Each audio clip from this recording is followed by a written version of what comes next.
Bonsoir encore à Clément, hein. Bonsoir à tous les Ivoiriens qui sont là, tous les Africains. Je suis venu, comme toute la grande communauté ici aux États-Unis, venir soutenir Phil Nomel. C'est ici Diomandé, DM pour les intimes, ancien président de l'UFI, leader de la communauté musulmane et également directeur de la radio Ivoire Info USA. Alors, ici pour soutenir Phil Nomel qui n'est plus à présenter, une œuvre satirique, hein, on pourra dire, pour interpeller un peu les mauvais comportements, dans nos milieux religieux. Alors, il a pris l'exemple de l'Église, mais je suppose que dans toutes les religions, nous avons ce qu'on pourrait appeler des brebis galeuses. Donc, M. Phil Nomel doit être encouragé. Il est très engagé sur, sur la qualité. Il souhaiterait que tout autour de lui soit dans la qualité. Donc, il souhaite une église de qualité, une maison de Dieu de qualité. Et donc, c'est pour cela que nous sommes là pour le soutenir. Voilà. Et merci encore à Phil et à tous nos encouragements.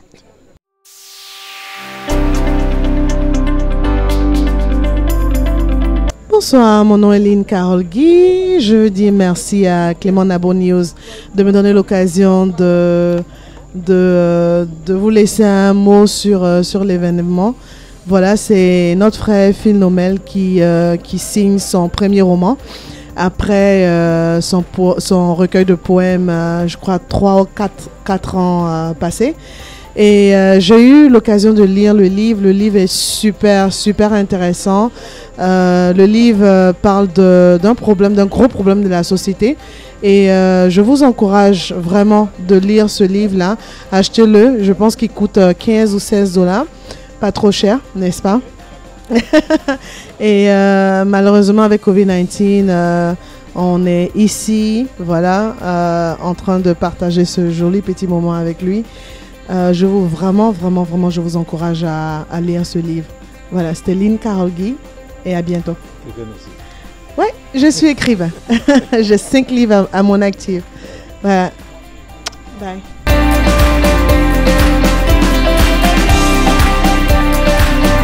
En fait, je m'appelle Nanit Talani, je suis journaliste. Je suis ici parce que c'est un grand événement qui réunit beaucoup d'acteurs culturels de l'Afrique comme Oumou Sangaré et Phil Descali Nomel. Et je suis très honorée de recevoir ce livre qui est en fait une trilogie, mais qui aborde les questions qui préoccupent l'Afrique actuelle, surtout les questions abordées ce qui concerne les églises. Je ne dis pas que tous les mots qui minent l'Afrique sont pour origine d'église, mais en grande partie, une église qui n'est pas centrée ou qui n'est pas structurée peut être à la base de beaucoup des maux dont mine la société congolaise. Et j'ai hâte de découvrir ce dont il est question dans ce livre et je vais revenir vers Phil pour en savoir davantage. Je m'appelle Kadiatou Traoré, Madame Yentao Kadiatou Traoré, journaliste à la VOA. Alors, on est là aujourd'hui pour la dédicace du livre de notre frère de la Côte d'Ivoire, Phil Descali Nomel, qui a écrit trilogie Les dernières larmes de Dieu. Pour tous qui savent, aujourd'hui, la religion devient le top des choses là maintenant à travers le monde. Ça devient l'enjeu majeur même de tout développement. Parce que actuellement, quand on regarde un peu les crises qui sont un peu partout sur le continent africain, et même vers chez nous, dans le Sahel, il y a une grande crise maintenant qui a été provoquée par des religieux, l'extrémisme qui sévit là, qui est même arrivé jusqu'en Côte d'Ivoire actuellement parce qu'il y a eu, ils sont passés par les frontières, ils ont attaqué dans des villes ivoiriennes. Et donc ça, c'est vraiment une première de la part aussi d'un immigrant de la Côte d'Ivoire qui fait partie de notre grande communauté africaine vivant dans le DNB. Et toutes mes félicitations à lui et bonne continuation. Vraiment, j'ai été très honoré d'être là aujourd'hui et puis de recevoir le livre vraiment qui dédicace à mon nom. Je suis très honoré. En tout cas, merci.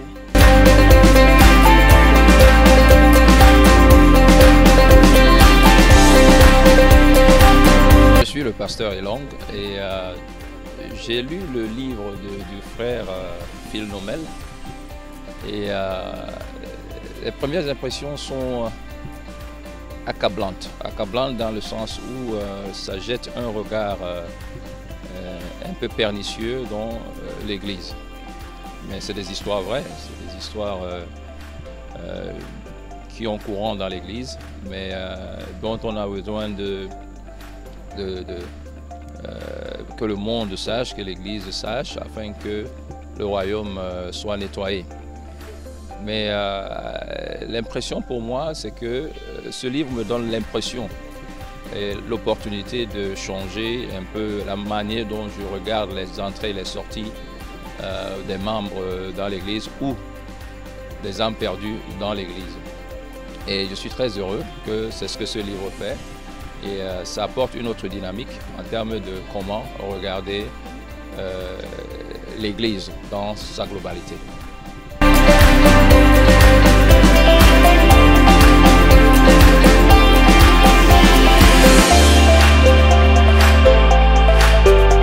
Bonjour, c'est Aminata Traoré. J'ai entendu parler du livre et je crois que c'est très intéressant. Je n'ai pas encore lu, mais je sais que c'est très intéressant. Et que Dieu nous bénisse tous. Merci bien.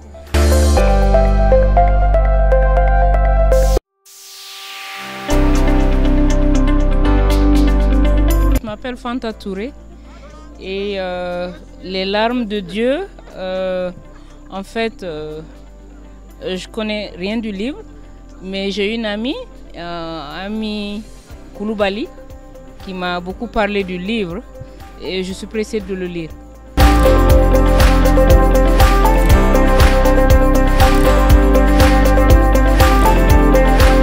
Je m'appelle Baba Babi.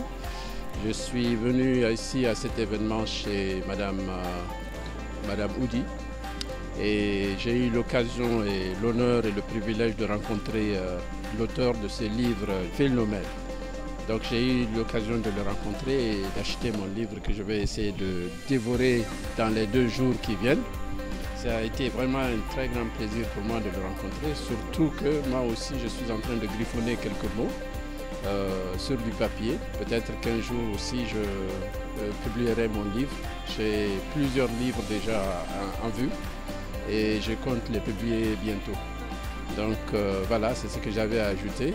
Je l'encourage encore de continuer à écrire parce que nous avons besoin d'avoir beaucoup plus d'écrivains africains qui vont écrire sur l'Afrique et sur les problèmes africains au lieu de nous bourrer avec la littérature occidentale qui n'a rien à voir avec notre culture ou notre civilisation. De toutes les façons, moi je suis de Tombouctou. Nous pensons que nous sommes les premières universités de ce monde et nous avons quand même un droit de contribuer à écrire l'histoire de l'humanité, surtout notre histoire. Alors, vous venez d'annoncer que vous vous intéressez particulièrement au fait que nous devons écrire l'histoire. Qu'est-ce que vous entendez par écrire l'histoire? Est-ce pour ceux qui sont vivants maintenant ou alors pour les générations futures? Alors, ce que je veux dire en disant que nous devons écrire l'histoire, c'est que d'abord, tout le monde est d'accord là-dessus, ce n'est plus quelque chose à révéler. L'histoire de l'humanité a commencé en Afrique. Et je pense que l'histoire a un commencement, comme tout, et un déroulement, et peut-être pas de fin. Et puisque nous avons été les premiers dans l'histoire, et je pense que nous serons peut-être les plus grands animateurs de l'histoire contemporaine, parce qu'aujourd'hui, s'il y a un pays ou un continent qui va démontrer ses capacités au monde, je pense que c'est le continent africain. Nous avons certainement subi beaucoup de turbulences dans le courant de notre histoire qui a dévié, mais je suis presque certain qu'avec notre civilisation, la richesse de notre culture, la diversité et tout ce que nous avons comme richesse en Afrique commence d'abord par ce que nous avons dans la tête. Ce que nous avons sous la terre et dans la terre africaine est très peu par rapport à ce que les Africains ont dans la tête. Ce que les Africains ont à donner au monde en matière d'abord de connaissances, mais surtout en matière d'humanité. La tolérance, la pitié, la compassion, le vivre ensemble, c'est plutôt africain. Nous les Africains, on ne connaît pas l'autre. Pour nous, tout le monde est nous. Donc je pense que quand cela va se révéler, comme ça s'est révélé dans beaucoup d'autres domaines, comme dans le domaine du sport, dans d'autres domaines, les Africains sont toujours les meilleurs, nous serons toujours les meilleurs. Et je pense qu'il est temps qu'on se mette. Hélas, quelquefois, nous devons utiliser le sang de nos enfants pour écrire notre propre histoire. Mais en tout cas, je pense qu'on ne manquerait pas à cette tâche qui nous a été confiée par le bon Dieu lui-même. Voilà, c'est ce que j'avais à dire par rapport à ça. Alors, vous avez effectivement abordé un aspect, et ce qui me touche le plus, c'est que vous avez dit que pour l'Africain, l'Africain est nous. C'est-à-dire, l'Africain ne pense pas à la notion d'individualité, mais que l'Africain pense à l'ensemble. Alors, face à ce qui se passe aujourd'hui dans le monde, dans tous les continents du monde, quelle est la lecture que vous pourrez faire à votre enfant qui viendra à vous pour vous poser la question de savoir, papa, vous êtes écrivain. S'il y avait une ligne à écrire dans un livre, quelle serait cette ligne? En ce moment, cette question est une très bonne question que vous venez de me poser parce que ça me donne l'opportunité de vous faire une révélation. Un des livres sur lesquels je suis en train de travailler en ce moment, le titre que j'ai en tête, peut-être que l'éditeur va le changer, mais le titre que j'ai en tête, c'est The New USA, The Project to Save the World. The New USA, c'est les États-Unis d'Afrique. C'est le projet qui va sauver le monde. Parce que l'Afrique a été détruite pour construire le monde. Ceux qui ont détruit l'Afrique pour construire le monde doivent retourner construire l'Afrique pour se sauver, pour rester en vie.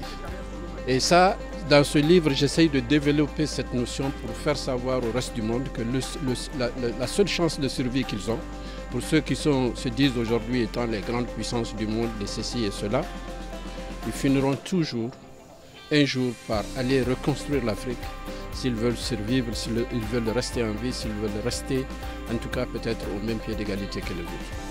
Donc le chantier, le nouveau chantier de ce monde-là pour les 100, 200 ans à venir, c'est le chantier de l'Afrique. Ce qu'il y a en Afrique à faire aujourd'hui n'existe nulle part dans le monde. Donc ce que je dirais à mon fils, et ce que je dis d'ailleurs à mes enfants, je suis père de 5 garçons qui ont grandi ici aux États-Unis, qui se sont un peu détachés de leur culture. Et je suis grand-père de 9 petits-enfants. Aujourd'hui, hier, le 7 juillet, mon dernier garçon a eu son premier garçon. Vous voulez dire le 7 août?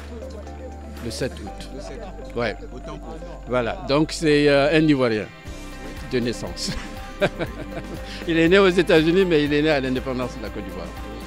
Alors donc voilà, j'ai beaucoup de choses à dire à beaucoup de gens parce que toute cette famille que je viens de citer, 5 garçons, 9 petits-enfants, c'est tout un village. Ces petits-enfants vont faire des enfants. Je pense que c'est un devoir pour moi d'écrire quelque chose et de leur laisser quelque chose.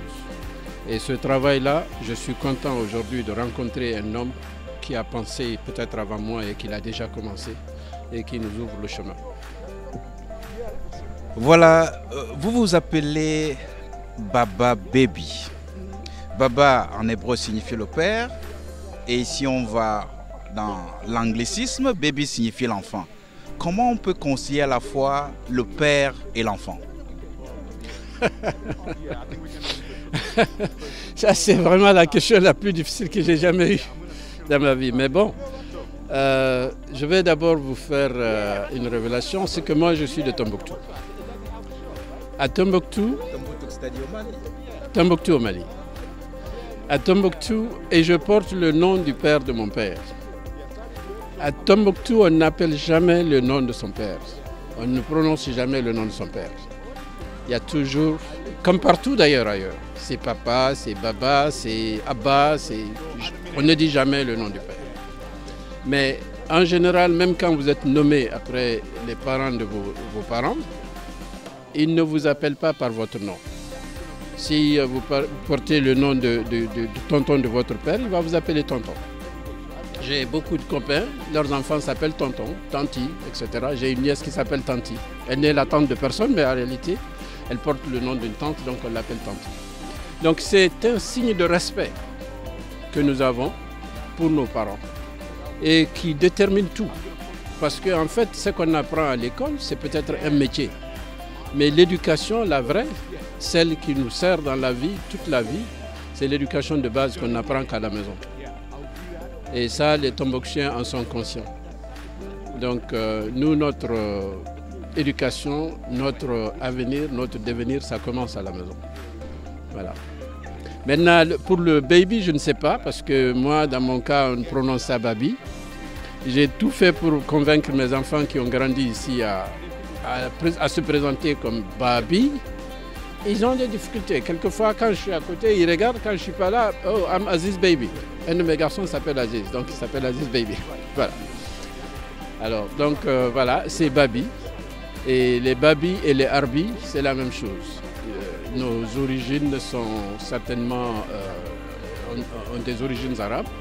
Parce que Tombouctou, comme vous le savez tous, a été d'abord envahi par les Marocains, qui ont laissé beaucoup de leur nom, de leur civilisation et de leur culture là. Voilà, c'est ce qui explique ça. Bien voilà, Baba Baby, nous vous remercions infiniment. Je vous remercie, c'est moi qui vous remercie. Merci beaucoup. Merci.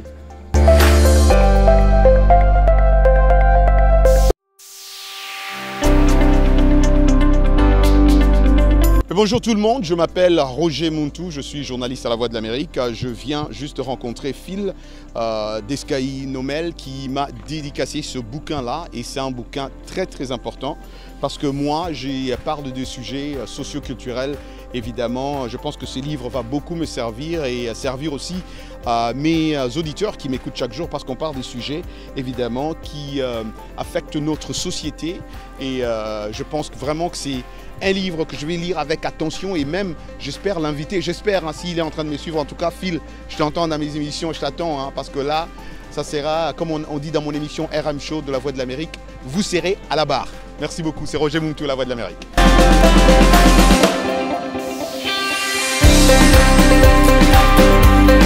Mon nom c'est Yao Oswald, je réside dans le Maryland à Silver Spring particulièrement. Alors je me suis rendu ce soir pour prendre cette œuvre, Alléluia, Amen, parce que j'ai suivi depuis le début donc, de la période de promotion, donc j'ai suivi un peu les interventions donc, de l'auteur.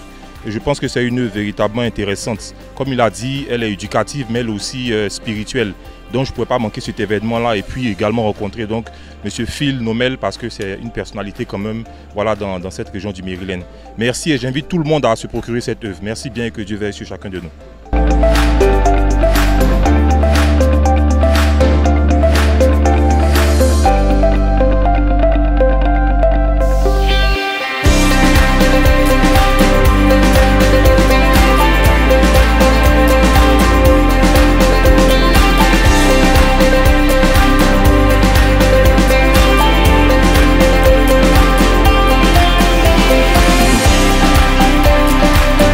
Ok, Phil Nomel d'Escali.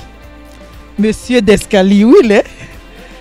En fait, comment parler de mon ami, mon frère, mon confrère, poète, très grand poète, Phil Nomel, il a prouvé. Et maintenant, il nous est revenu avec ce roman-là, quoi. Qui est un roman qui va déranger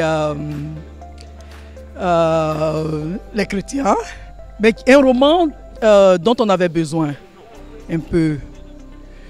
Donc Phil Nomel, on se connaît depuis des années. Je crois, c'est 99 ou bien l'année 2000. Et Phil Nomel, c'est ce qui me passionne en ce moment dans ce qu'il est en train de faire. Vous savez, nous sommes dans des années où il est difficile pour nous les écrivains de vendre des livres. Et Phil, en ce moment, est en train de prouver que nous pouvons être lus en tant que romancier, en tant que novelliste et puis en tant que poète. Il est en train de le prouver. Phil Nomel va vers le lecteur. Il le prend, il dit viens, viens te cultiver avec moi, viens avec moi. Il a même créé l'organisation Global, Nomel Global. Il travaille avec sa famille, enfants, épouse. Et c'est un nom que nous allons retenir et c'est un nom qui ne va pas s'en aller. C'est un nom qui va rester. Il fait partie des plus grands écrivains. Il a prouvé avec le recueil de poèmes. Il le reprouve aujourd'hui avec le roman. Ok? Le roman qui est Les dernières larmes de Dieu. Amen. Alléluia. Oh! Voici le grand artiste. Non, on ne peut pas confondre quoi? La vitesse c'est quoi? On ne faut pas confondre la vitesse. On ne confond pas la vitesse et la précipitation. Eh oui. Tu vois? C'est quand les esprits se rencontrent, c'est comme ça. Les esprits se reconnaissent, les grands artistes. Donc vraiment, je souhaite, nous sommes à la dédicace et je souhaite beaucoup de succès. Phil Nomel, vous voulez venir? Vous pouvez venir maintenant, vous tous. Venez qu'on en parle. Donc, beaucoup de succès. C'est un monsieur, journaliste, professeur, écrivain, poète. Qui t'a inspiré pour la poésie? Allez, dis maintenant. C'est difficile. Oh!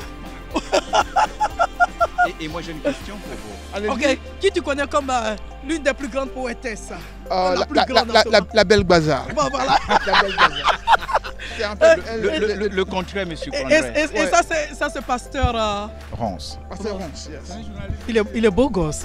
Oui. C'est un Camerounais. Ah, nous sommes enregistrés. Mais c'est normal, on peut apprécier les hommes. On peut apprécier les hommes, nos frères, nos kings. Ce sont nos kings. On peut les apprécier quand ils sont beaux. C'est mon frère. Et puis en plus, c'est l'ADN. En plus, c'est l'ADN. L'Afrique. On ne se sépare pas de l'ADN. Voilà. Qu'est-ce que je disais pour les esprits? Les esprits se rencontrent. Hein? Donc voilà. En fait, la critique d'Escalier. C'est lui qui analyse en profondeur, oui. Tout à fait. Ah d'accord, ok, Pasteur, oui. Il a accepté d'être oui, bon, on arrête de... Oui, ça c'est Pasteur Ronce. Oui. Ok, enchanté, Pasteur Ronce. Je suis tellement ravi de vous voir. Parce que la Belle Bazar. À vous seule, la Reine Bazar. La belle, moi je dis la Reine Bazar. Vous représentez toute l'Afrique depuis la plante de vos pieds jusqu'à la cheville. Et je n'y vais pas avec le dos de la cuillère. C'est un don de Dieu.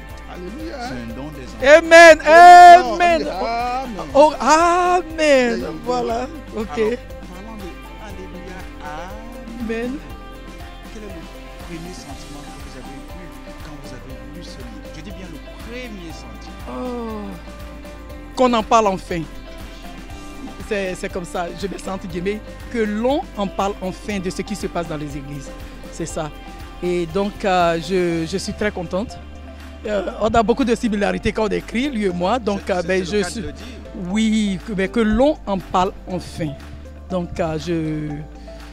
nous continuons de lire et puis beaucoup de gens vont acheter ce livre-là qui sera un livre réveil parce que c'est le premier des 3, non? Le premier? Voilà, le premier des 3, donc ça fait vraiment du bien. Mais Monsieur Descalies, c'est comme ça que je l'appelle moi, il mérite d'être là. Il est en train de s'imposer, ok? Et puis il est en train d'encourager les écrivains africains qui vont venir après nous. Oui, nous c'est cette génération et nous allons les porter parce que c'est vrai, il est difficile dans la diaspora de vendre des livres et il est en train de prouver le contraire. Oui, et je suis très contente. Il nous a tous montré une stratégie. Il dit, je ne vais pas seulement être un écrivain, mais je suis un entrepreneur et le livre est mon entreprise et cela est grand. Ok? Donc, si je peux vous permettre de vous poser une question. Bah, allez-y. En une commandeur. Une question en une commande.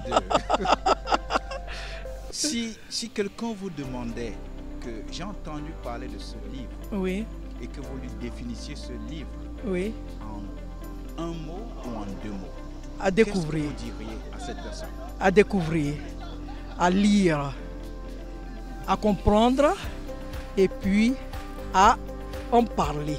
À découvrir, à comprendre, à lire et à en parler. Oui. Vous vous êtes pratiquement prophétesse en tant que... Non, non, moi je suis poète, donc oui, je suis... Vous Oui. êtes vraiment prophétesse parce que là, prophétesse, à découvrir... Prophétesse À découvrir, à lire... À comprendre et à en parler, oui, oui. Vous avez tout dit là.